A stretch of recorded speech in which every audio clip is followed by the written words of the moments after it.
വിളിച്ചു. ബാലാക്ക് വിളിച്ചിട്ട് പോണതാ. എന്നുവെച്ചാൽ ഇസ്രായേലിനെ ശപിക്കാൻ വേണ്ടി പ്രവാചനം വിളിച്ചുകൊണ്ട് പോണതാ. ഞാൻ പറഞ്ഞു വരുന്ന അർത്ഥം എന്താണെന്ന് അറിയാമോ? ഇപ്പം നിങ്ങൾ ഓർക്കും ഇതൊക്കെ പഴയ കാര്യങ്ങളല്ലേ എന്ന് വെച്ചാൽ നിരന്തരം നടക്കണ കാര്യങ്ങളാണ് ഇതൊക്കെ. ഓരോ മനുഷ്യൻ ഓരോ ചതിക്കുഴിയിലേക്ക് പോകുമ്പോൾ നിനക്ക് ദൈവവുമായിട്ട് ഉടമ്പടി ബന്ധമുണ്ടെങ്കിൽ ദൈവം എത്ര പ്രാവശ്യമാണ് ഇവനെ സംരക്ഷിക്കണമെന്ന് നോക്കിയേ. 1-2 പ്രാവശ്യമല്ല, 3 പ്രാവശ്യം. ആദ്യം പുഴയിൽ ചാടി, വയലിൽ ചാടി, എന്നിട്ടും പിന്നെയും മുന്നോട്ട് പോവുകയാണ്. അപ്പോഴപ്പിന്നെ ഇടുങ്ങിയ സ്ഥലത്തിലാക്കി ദൂതൻ നിന്ന് തടഞ്ഞു, വഴി തടക്കണേ. നമ്മൾ തെറ്റിലേക്കാണ്, തകർച്ചയിലേക്കാണ് പോകണമെന്ന് കണ്ടാൽ എന്തെങ്കിലും ഉടായ്പ കൊണ്ടുവന്നിട്ട് ദൈവം അവിടെ നിർത്തും. ചില കാര്യങ്ങൾ അച്ഛാ കല്യാണം പോയെന്നൊക്കെ പറയുമ്പോൾ എനിക്ക് സന്തോഷമാണ്, ഞാൻ ഇരുന്ന് ചിരിക്കും. ചിലക്ക് വന്ന് കൗൺസിലിംഗ് പറയല്ല, അച്ഛാ ആ കല്യാണം പോയച്ചാന്ന് പറയാം. അപ്പം ഞാൻ ചിരിക്കും. അച്ഛൻ ചിരിക്കടാന്ന് ചോദിക്കും. ഞാൻ പറഞ്ഞ് ഇനി നീ രക്ഷപ്പെട്ടെന്ന് പറയണേ. എന്താ കാരണം, ബാലാവിൻ്റെ കഴുതയല്ലേ, കർത്താവിൻ്റെ ദൂതൻ നിൻ്റെ വഴി നിൽക്കുകയാണ്. നീ തകരാൻ പോവുകയാണ്, നീ ചതിക്കപ്പെടാൻ പോവുകയാണ്. അവനും ബികോ ആണ് അല്ലെങ്കിൽ MA ആണെന്നൊക്കെ പറഞ്ഞിരിക്കുന്നത് ചുമ്മാ കള്ളത്തരമാണ്. ആ വീട്ടിൽ മൊത്തം കടവായിരിക്കും, ചിലപ്പോൾ ആ വീട്ടിൽ മൊത്തം കടമായിരിക്കും, അല്ലെങ്കിൽ എന്തെങ്കിലും രോഗമുള്ള കേസ് പറ്റിക്കണമായിരിക്കും. ഇനി വീട്ടുകാർക്കും നാട്ടുകാർക്കും അറിയാൻ പറ്റാത്ത രീതിയിൽ ചിലപ്പോഴേ ലൈംഗിക ശേഷിയില്ലാത്ത ആളായിരിക്കും. കെട്ടിക്കഴിഞ്ഞാലേ അറിയാൻ പറ്റാത്ത, പിന്നെ അവിടെ നിന്ന് ഒളിച്ചോടാൻ പറ്റുമോ? കർത്താവ് തടുക്കും. ചില കാര്യങ്ങൾ ഇതുപോലെ ബാലാമിൻ്റെ കഴുതയെപ്പോലെ നമ്മുടെ വഴി ഞെരുക്കി കൊണ്ടുവന്ന് ബ്ലോക്ക് ചെയ്യും. അപ്പോൾ നിങ്ങൾ ഉടമ്പടി എടുത്തല്ലോ, എന്നിട്ട് എനിക്ക് അങ്ങനെ സംഭവിച്ചോളൂ, പിന്നെ മോന്തയും വെച്ച് മോങ്ങി നടക്കരുത്. കർത്താവ് തന്നെ രക്ഷിച്ചതിന് സന്തോഷിച്ച് നന്ദി പറയണം. അപ്പം നടക്കാത്ത കാര്യങ്ങൾ ഓർത്തൊന്ന് പ്രാർത്ഥിച്ചേ. കർത്താവായ ദൈവമേ, ഉടമ്പടി എടുത്തിട്ടോ എൻ്റെ ജീവിതത്തിലെ ഞാൻ ആശിച്ച ജോലി, ഞാൻ ആഗ്രഹിച്ച ജീവിതം കിട്ടാതെ പോയപ്പോഴൊക്കെ ഞാൻ അങ്ങയോട് നന്ദി പറയുന്നതിന് പകരം അങ്ങയോടുള്ള വിശ്വാസം കുറച്ചുകൊണ്ട് എന്റെ സ്വന്തം വഴിക്ക് പോയിട്ടുണ്ടെങ്കിൽ ഐസയ 1:18 അനുസരിച്ചുകൊണ്ട് അനുദപിക്കുന്നു. കർത്താവേ, അങ്ങയുടെ വചനം അനുസരിക്കാൻ തീരുമാനിച്ചിരിക്കുന്നു. കർത്താവേ, ഐസയ 1:19 അനുസരിച്ചുകൊണ്ട് എന്റെ ഐശ്വര്യത്തെ ഇപ്പോൾ പുനഃസ്ഥാപിക്കണമേ. യേശുവേ ആരാധന, ഹല്ലേലൂയ. യേശുവേ ആരാധന, ഹല്ലേലൂയ. പരിശുദ്ധ പരമദിവ്യകാരുണ്യത്തിന് ചിലപ്പോഴും നിങ്ങൾ പറയവേ, കർത്താവേ അക്കിടി പറ്റിപ്പോയല്ലോ, ആ സ്ഥലം ഒരു കാശിനും കൊള്ളത്തില്ലെന്ന് പറയും. ചിലപ്പോൾ പറയാം, കർത്താവ് ആ ഒരു ബന്ധം ഒരു കാശിനും കൊള്ളത്തില്ലെന്ന് പറയും. അക്കിടി പറ്റിപ്പോയത്. അപ്പോൾ ഭാര്യയും ഭർത്താവും കൂടി, അല്ലെങ്കിൽ മക്കളെ കെട്ടിച്ചിട്ട് അപ്പനും അമ്മയും കൂടെ പറയും, ഒരു അബദ്ധം പറ്റിയല്ലേ നമ്മുടെ ജീവിതത്തിൽ. ഇവരാരും അങ്ങോട്ടും ഇങ്ങോട്ടും മിണ്ടാതിരിക്കണേ, അബദ്ധം പറ്റിയല്ലേ. നമ്മളിപ്പോൾ ആ ബിസിനസ് തുടങ്ങേണ്ടിയില്ലായിരുന്നു, നമ്മളിപ്പോഴാ ആ കല്യാണം നടത്തേണ്ടിയില്ലായിരുന്നു, നമ്മളിപ്പോൾ ആ യൂണിവേഴ്സിറ്റി പോകേണ്ടിയില്ലായിരുന്നു. ഇങ്ങനെ ഓരോരുത്തരും നടന്നു പോയ കാര്യങ്ങൾക്ക് പരാജയം വരുമ്പോൾ സങ്കടപ്പെടുകയല്ലേ. Mind it. ഇത് നിങ്ങൾ ഉടമ്പടിയിലാണെങ്കിൽ യു വിൽ ഹാവ് പ്രൊട്ടക്ഷൻ. കൈയിടിച്ച് കർത്താനുസൃതിയുടെ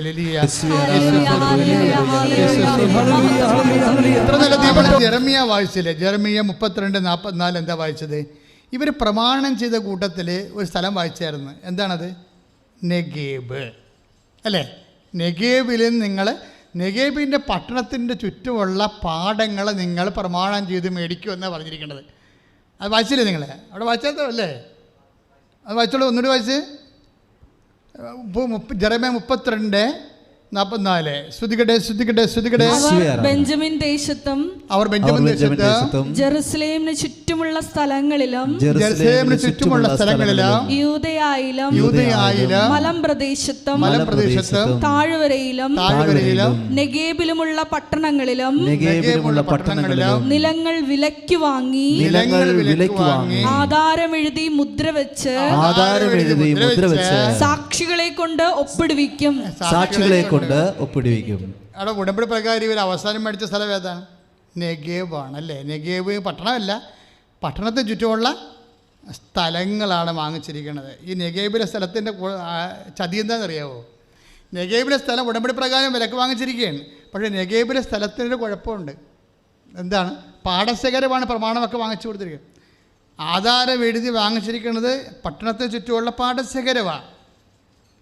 ഈ പാടശേഖരത്തിൻ്റെ കുഴപ്പം എന്താണെന്നറിയോ? അതായത് ഇവിടെ മഴ പെയ്യത്തില്ല. ചതിക്കപ്പെട്ടാണ് ഈ സംഭവം. പാടമാണ് വാങ്ങിച്ചിരിക്കുന്നത്, ഇവിടെ ആണ്ടിൽ ഒരു മാസമേ മഴ പെയ്യത്തുള്ളൂ. ചില സമയത്ത് നമ്മൾ ഇതുപോലെ ചെന്ന് ഏതെങ്കിലും വരുമാനം ഇല്ലാത്ത പദ്ധതികളെ ചെന്ന് ചാടും.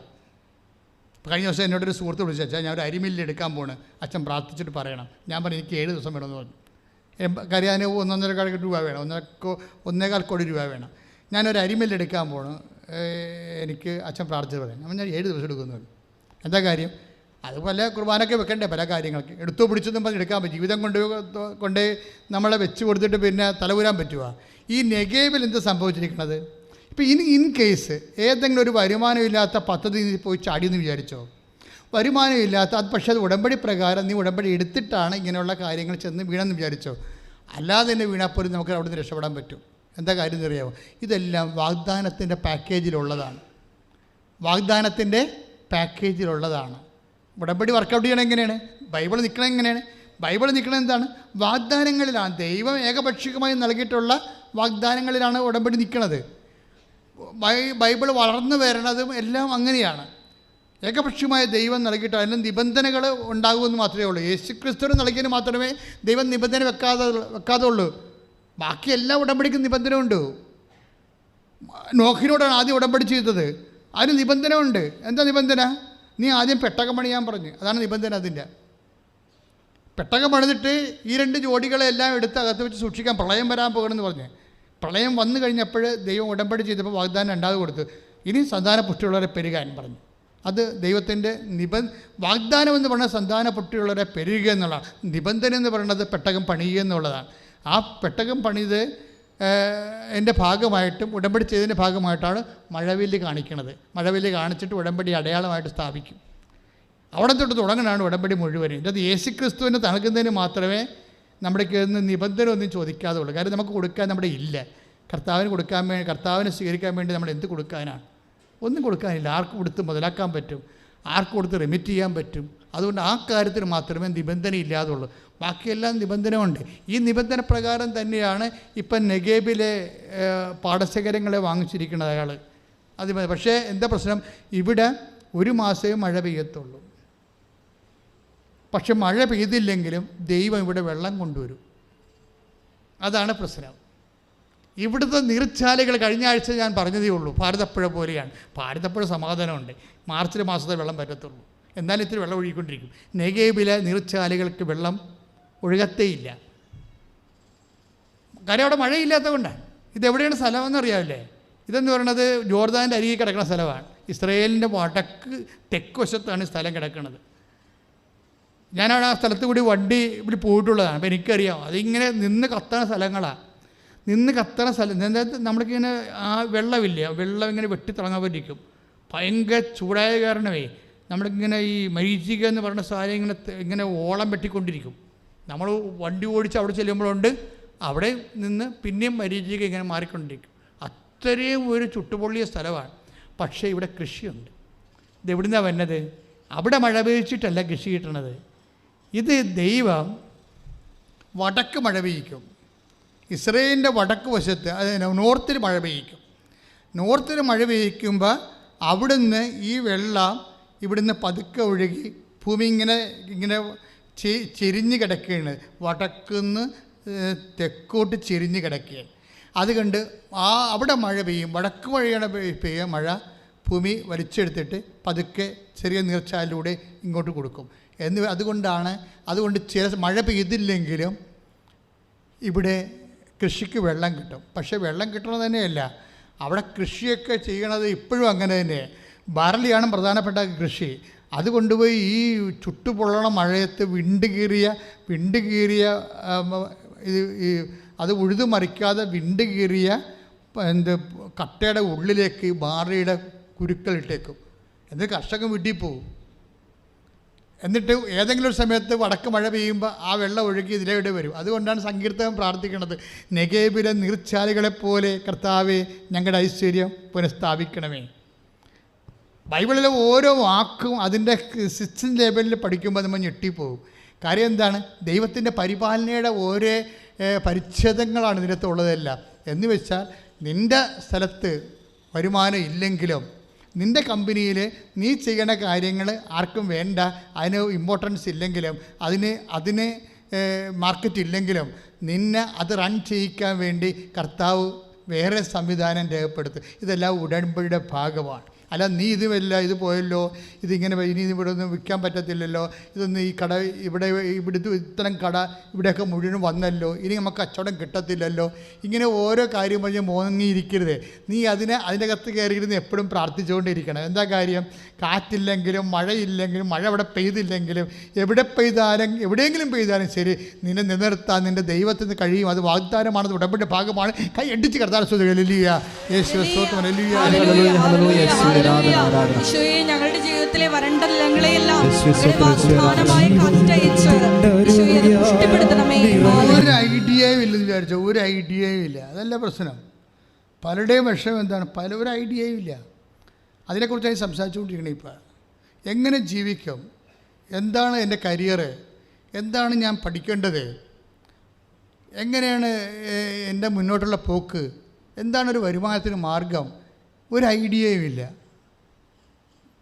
ഈ ഐഡിയ ഇല്ലാത്ത സ്ഥലങ്ങളിൽ നിങ്ങളത്, എനിക്ക് എപ്പോഴും തോന്നിയിരിക്കുന്നത്, നിങ്ങൾ വിഷയം സീരിയസ് ആയിട്ട്, ഉടമ്പടി സീരിയസ് ആയിട്ട് എടുക്കാത്ത കൊണ്ടാണ്. നിങ്ങളൊരു പ്രാർത്ഥന പോലെ ഇതൊരു പ്രാർത്ഥന, ഉടമ്പടി പ്രാർത്ഥന.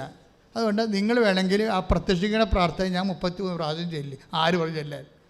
33 പ്രാവശ്യം ചൊല്ലി മാതാവിന് ബോധം കെടുത്താൽ ഞാൻ പറഞ്ഞാൽ ഇവിടെ നിങ്ങളോട്, നിങ്ങൾ വേറെ ഒരു എന്ത് കിട്ടിയാലും പ്രാർത്ഥിക്കുക, കുത്തിയിട്ട് അങ്ങോട്ട് പ്രാർത്ഥിക്കുക. അതല്ല സംഭവം. ഉടമ്പടി ചെയ്യണ പ്രാർത്ഥനയാണ്. മര്യാദക്ക് വീട്ടിൽ നിന്ന് എഴുന്നേറ്റ് പോയിട്ട് ചെയ്യാൻ നോക്കണം. ഇത് 20% അതിനകത്ത് പ്രാർത്ഥനയേ ഉള്ളൂ. പ്രത്യക്ഷിക്കുന്ന പ്രാർത്ഥന ഉണ്ട്, അത് പ്രധാനപ്പെട്ട കാര്യമാണ്, ഉടമ്പടി പ്രാർത്ഥന. ബാക്കി 80% ചെയ്യണതാണ്. നിങ്ങൾ ചെയ്ത് നോക്ക്. കഴിഞ്ഞ ദിവസം ജോൺസൺ പറഞ്ഞ ഒരു ചേട്ടൻ സാക്ഷ്യം പറഞ്ഞില്ലേ? അയാളെന്താ പ്രശ്നം? കൊറോണ വന്ന് അയാളുടെ ബിസിനസ് എല്ലാം തകർന്നു. നല്ലവണ്ണം റെസ്റ്റോറൻറ്റ് നടത്തിയിരുന്ന ആളാണ്. കൊറോണ വന്നതോടുകൂടി പ്രസിഡൻറ്റുകാരാണല്ലോ ഏറ്റവും കൂടി പണി മേടിച്ചിരിക്കണത്. ഹൗസ് ബോട്ടും എല്ലാവരും പണി മേടിച്ച്, എല്ലാവരും തുല്യ ദുഃഖിതരാണ് എല്ലാവരും. പക്ഷേ ചില ആൾക്കാർക്ക് ഇനിയും പൊങ്ങി വരാൻ. ഞാൻ മുമ്പൊക്കെ ഇപ്പോൾ കഴിഞ്ഞ ദിവസങ്ങളിലേക്ക് മാവേലിക്കാൻ അത്യാവശ്യമായിട്ട് കാര്യം പോകേണ്ടത്. പോയി വരുമ്പോൾ ഒരു ചായ കടിക്കാൻ നോക്കിയിട്ട് മാന്യമായൊരു കൊട്ടൽ കാണാനില്ല. എന്താ കാര്യം? തീർന്ന് ഇതൊക്കെ ഇടക്ക് പൂട്ടിപ്പോയി. പണ്ടൊക്കെ കൊല്ലത്ത് ചെല്ലുമ്പോഴൊക്കെ എന്തുമാത്രം ഹോട്ടൽ വഴിനീളെ മുട്ടിന് വഴിനീളെ ഹോട്ടലുണ്ടാകുന്ന സ്ഥലമാണ്. ആലപ്പുഴ ശരിക്കും ഉണ്ടാകണതാണ്. ഇതൊന്നും വർക്ക് ചെയ്യണില്ല. ഇപ്പം തീർന്ന് എല്ലാവരും പൂട്ടിപ്പോയി. കൊറോണ നിസ്സാരമായിട്ടുള്ള മനുഷ്യനെ ബാധിച്ചിരിക്കണത്. അപ്പം അതുപോലെ ഈ മനുഷ്യൻ ജോൺസൺ ഇരുന്നുകൊണ്ട് പറയും, എൻ്റെ റെസ്റ്റോറൻ്റ് എല്ലാം പൂട്ടി, 4 എണ്ണം ഉണ്ടായി, 4ഉം പൂട്ടി. ഇനി എങ്ങനെ ജീവിക്കും? 2 കുഞ്ഞുങ്ങളുണ്ട്. അങ്ങനെ എങ്ങനെ ജീവിക്കുമെന്ന് പറഞ്ഞുകൊണ്ടിരിക്കുന്ന സമയത്ത് ഇവിടെ രാത്രി കിടന്നുറങ്ങുമ്പോൾ, ഇറങ്ങാൻ പോവുകയുണ്ട് രാത്രി 9 മണിയാകുമ്പോൾ.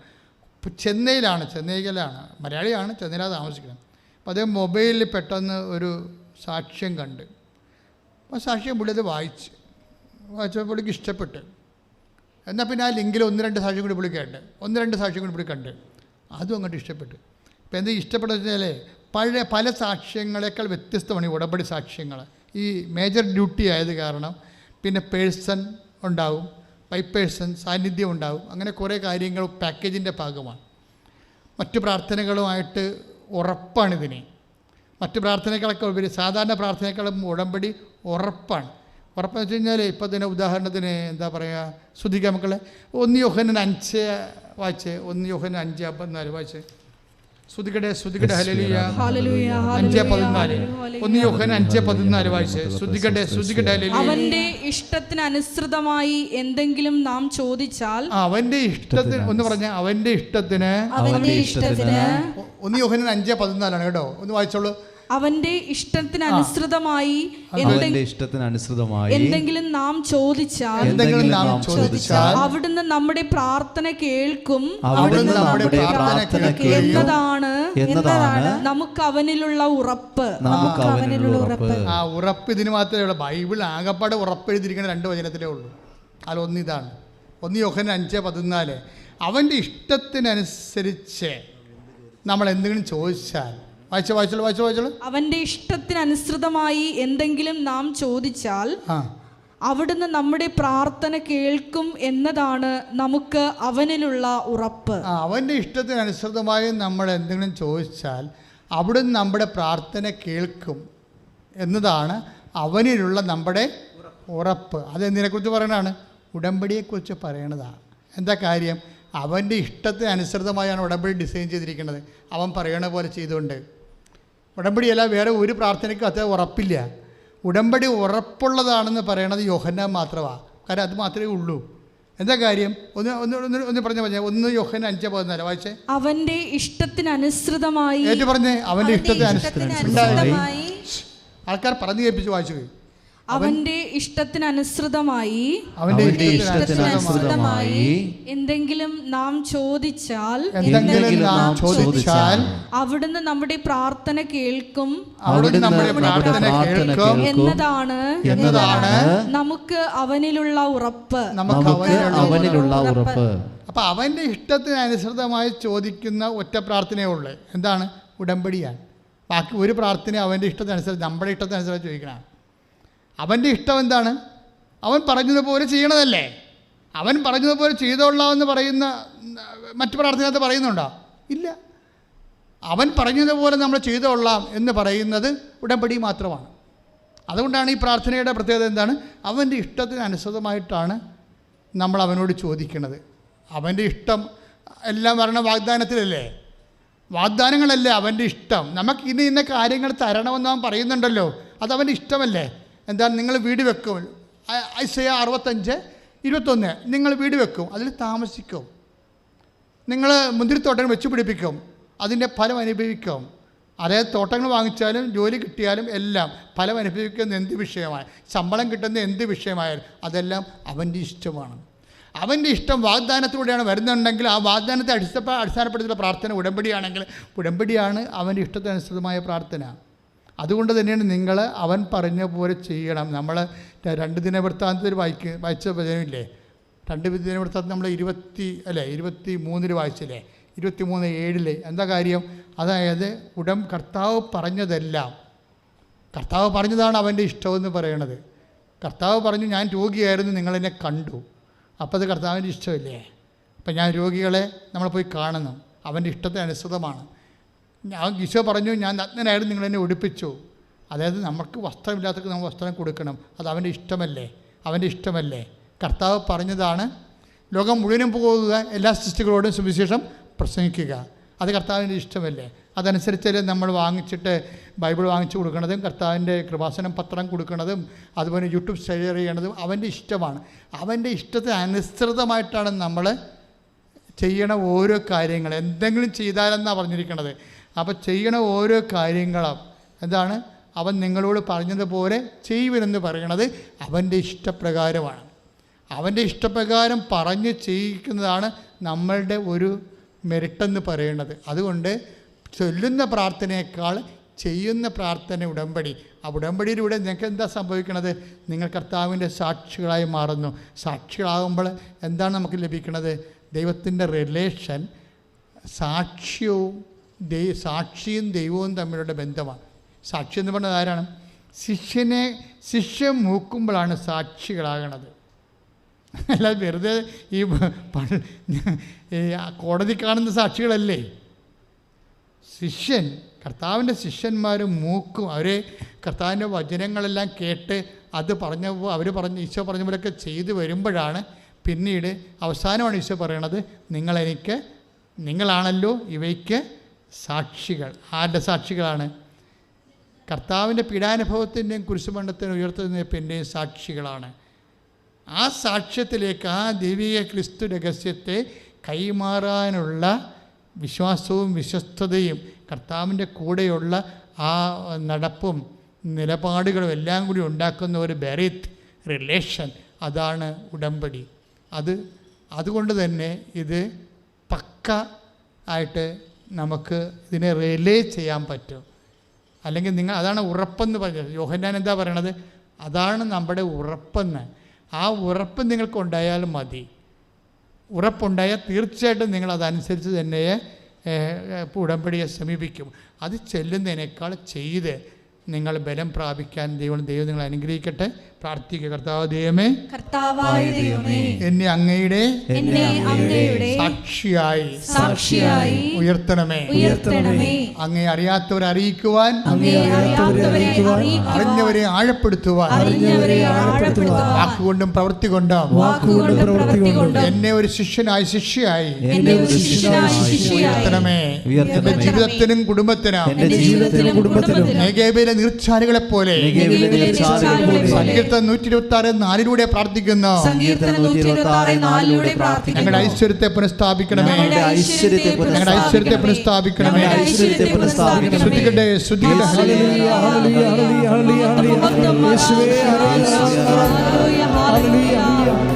ആരാധന, ഹല്ലേലൂയ.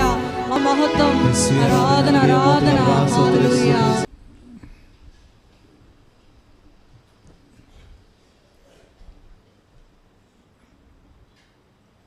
നമ്മൾ ഉടമ്പടി വച്ചിരിക്കുന്ന വിഷയത്തിൻ്റെ മേലുള്ള സമർപ്പണ പ്രാർത്ഥനയുടെ സമയമാണ്.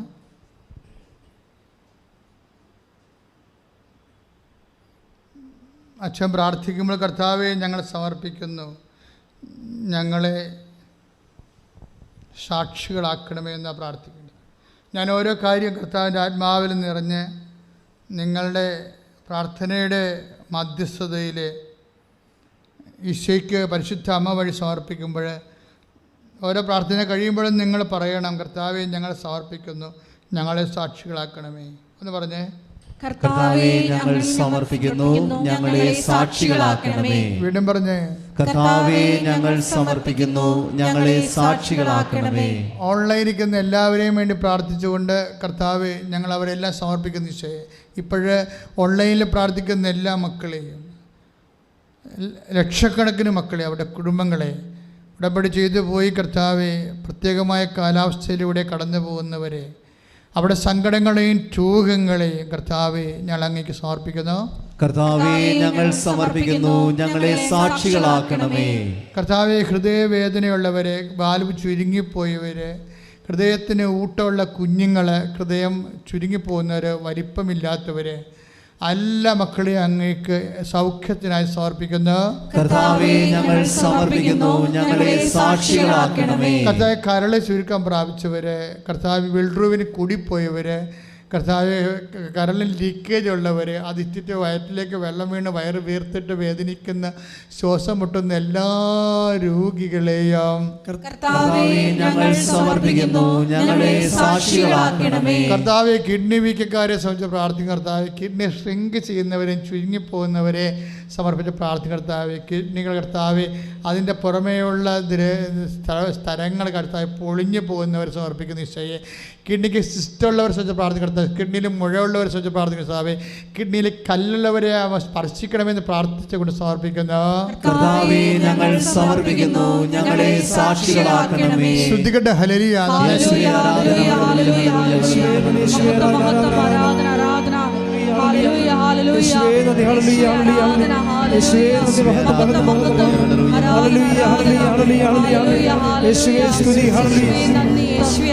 ജോലി ഇല്ലാത്തവർക്ക് വേണ്ടി പ്രാർത്ഥിക്കുന്ന സമയമാണ്. ഇപ്പം ഞാൻ ജോൺസൻ്റെ കാര്യം പറഞ്ഞില്ലേ. ഇപ്പം ജോൺസൺ എന്താ ചെയ്തത്? എല്ലാം മുടങ്ങിപ്പോയപ്പോൾ അദ്ദേഹം ആ സാക്ഷ്യം കേട്ടപ്പോൾ ഒരു ഉടമ്പടി ചെയ്ത്, ഓൺലൈൻ ഉടമ്പടി ചെയ്ത്, ഓൺലൈൻ ഉടമ്പടിയുടെ ഒരാഴ്ചക്കുള്ളിലാണ് അദ്ദേഹം ചിന്തിക്കുക പോലും ചെയ്യാത്ത രീതിയിൽ അദ്ദേഹം കാനഡയിലേക്ക് പോയത്. ഒരാഴ്ച കൊണ്ട്. അത്രയും സ്പീഡാണ് ഈ സംഭവം കാര്യം. പക്ഷേ എന്നിട്ട് പുള്ളി പറയുവേ, എനിക്ക് കൃത്യമായിട്ട് പാലിക്കാൻ പറ്റും, പക്ഷേ എന്നാലും എനിക്ക് അരമണിക്കൂറൊക്കെ ബൈബിൾ വായിക്കാൻ പറ്റുള്ളൂ. എനിക്ക് അരമണിക്കൂറൊക്കെ ഒരു ദിവസം ഉടമ്പടി, ഓൺലൈൻ ഉടമ്പടി പ്രകാരമേ എനിക്ക് അരമണിക്കൂറൊക്കെ ഒരു ദിവസം ബൈബിൾ വായിക്കാൻ പറ്റുള്ളൂ. അപ്പോൾ ഞാനൊക്കെ ദൈവമേ, ഇവിടെ കെട്ടുകണക്കിന് ഉടമ്പടി എടുത്ത് നടക്കുന്ന ആൾക്കാർ അരമണിക്കൂർ 5 മിനിറ്റ് പോലും വായിക്കാത്ത കക്ഷികളുണ്ട്. ബൈബിള് കണ്ണ് പിടിക്കണില്ല, കൊച്ചിനെ കൊണ്ട് വായിപ്പിക്കുന്നത്, കണ്ണട എടുക്കടി എന്നൊക്കെ പറഞ്ഞ് ചുമ്മാ ഉടായ്പം പറഞ്ഞ് കാലം കഴിക്കണം എന്തുമാത്രം ആൾക്കാരുണ്ട്. ആ മനുഷ്യൻ കാണിക്കുന്ന തീഷ്ണത, എനിക്ക് അരമണിക്കൂർ രാത്രിയാണെങ്കിലും ബൈബിൾ വായിക്കാൻ അത്രയും ചെയ്യാൻ ഒത്തല്ലോ. നമ്മുടെ കയ്യിൽ നിന്നൊരു വിശ്വസ്തത വന്നു കഴിഞ്ഞാൽ ആ മനുഷ്യൻ പറഞ്ഞു, എൻ്റെ വയസ്സെല്ലാം കഴിഞ്ഞു പോയതാണ്, എനിക്ക് വിസ കിട്ടത്തില്ല. എൻ്റെ വൈഫിനാണെങ്കിൽ 1 വയസ്സ് കൂടിയേ ഉള്ളിനി പഠിക്കാൻ പോകാനുള്ള യോഗ്യത, എന്നിട്ടും കർത്താവ് എനിക്ക് അവിടെ ജോലി തന്നെ. കൈ അടിച്ച് കർത്താവിനെ. പരിശുദ്ധ പരമദിവ്യകാരുണ്യത്തിന് ആരാധനയും സ്തുതിയും പുകഴ്ചയും ഉണ്ടായിരിക്കട്ടെ. പ്രിയമുള്ളവരെ, ശ്വാസകോശ രോഗികളെ കൈ നെഞ്ചത്ത് വെച്ച് പ്രാർത്ഥിക്കേണ്ടതാണ്. യാതൊരു നിബന്ധനയുമില്ലാതെയാണ്, വാങ്ങാതെയാണ്, ചോദിക്കാതെയാണ് ഈശോയെ ദൈവം നമുക്ക് തന്നത്. That is the fundamental good news. ഞാനത് വായിച്ചപ്പോൾ കരഞ്ഞുപോയി. വെളുപ്പിനിരുന്നാണ് ഈശോ ഈ സന്ദേശം എല്ലാം പറയണത്. ഒരു നിബന്ധനയില്ലാതെ ലോകത്തിന് കിട്ടിയ ഒരേ ഒരാൾ ഞാൻ മാത്രമാണെന്ന്. ബാക്കി എല്ലാ ഉടമ്പടിക്കും നിബന്ധന ഉണ്ടെന്ന് പറഞ്ഞ് ഒരു നിബന്ധനയും മേടിക്കാതെയാണ് കർത്താവ് തന്നെങ്കിൽ, കർത്താവ് സൗജന്യ ദാനമായിട്ടാണ് നമുക്ക് ഏറ്റു തന്നെങ്കിൽ, എൻ്റെ ദൈവവേദലെ നിന്നെ കർത്താവ് തൻ്റെ ജീവനോളം വരെ കാണുന്നുണ്ടെങ്കിൽ നീ തകരാനും തളരാനും ആഗ്രഹിക്കാത്ത ദൈവത്തിൻ്റെ മുമ്പിലാണ് നീ നിൽക്കണത്. കൈ ഇടിച്ച് കർത്താവിനോട്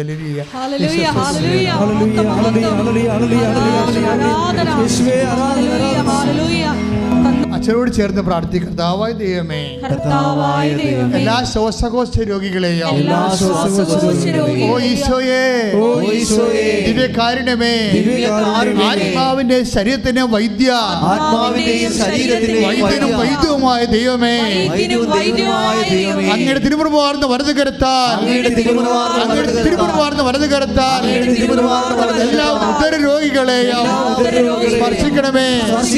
കുടൽ രോഗികളെ, അൾസർ രോഗികളെ, ആരിസസ് രോഗികളെ, ഫിസ്റ്റുല രോഗികളെ, ശ്വാസകോശ രോഗികളെ, രോഗികളെ, പാൻക്രിയാസ് രോഗികളെ, യേശുവിന്റെ നാമത്തില്, യേശുവിന്റെ നാമത്തില് മാരക രോഗികളെ, ദുരവേദികളെ യേശുവിന്റെ നാമത്തില് മാറിപ്പോകട്ടെ. എൻ്റെ പ്രിയമക്കളെ, കണ്ണ് കാഴ്ചക്കുറവാണെന്ന് പറഞ്ഞ് ഇന്ന് കുറച്ച് ചെറുപ്പക്കാർ ഇവിടെ വരുന്നുണ്ട്. ഈ ആഴ്ചയിൽ വന്നാൽ ഞാൻ തന്നെ അത്ഭുതപ്പെട്ടത് എന്തുകൊണ്ട് ചെറുപ്പക്കാർക്ക് ഇങ്ങനെ കണ്ണിന് കാഴ്ചക്കുറവാണെന്ന് അറിയത്തില്ല. പണ്ട് മുതിർന്നവരങ്ങനെ വന്നുകൊണ്ടിരുന്നത്. എനിവേ, നിങ്ങളുടെ കണ്ണുകൾ കാഴ്ചക്കുറവുള്ളവർ മാത്രം കണ്ണിൽ കൈതൊട്ട് പ്രാർത്ഥിക്കണം.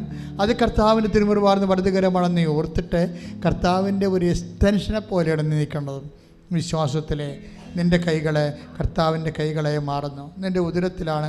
നിൻ്റെ ഈ ദിവസങ്ങളിൽ കുറേ അധികം രോഗികൾ വന്നത്, ചെറുപ്പക്കാരികൾ വന്നു. അതെനിക്ക് ഭയങ്കര വിഷമം തോന്നി.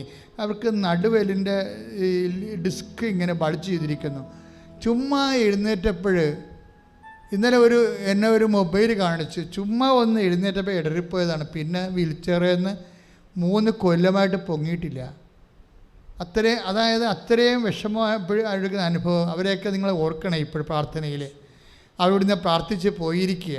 ഇവിടുന്ന് പ്രാർത്ഥിച്ച് പോയ എല്ലാവരും, ഇപ്പോൾ പ്രാർത്ഥിക്കുക വന്നവരും, ഇപ്പോൾ പ്രാർത്ഥനയിൽ ഓൺലൈനിൽ ഉള്ളവരും അവരെല്ലാം ഓർക്കുക. കർത്താവേ, എല്ലാ നടുവേദനക്കാരെയും ഡിസ്ക് തെന്നിപ്പോയവരെയും കർത്താവേ, കശേരികള്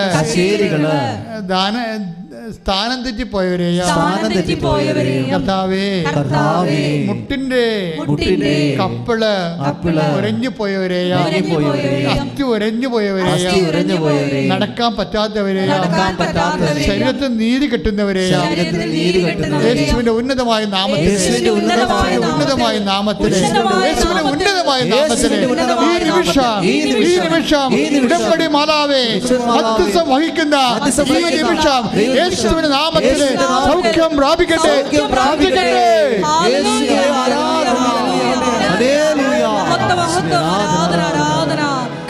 പരിശുദ്ധ പരമദിവ്യകാരുണ്യത്തിന് മക്കളെ, വിസർപ്പ രോഗികളെ സംബന്ധിച്ച് പ്രാർത്ഥിക്കണം. വിസർപ്പ രോഗികളെന്നറിയാവോ?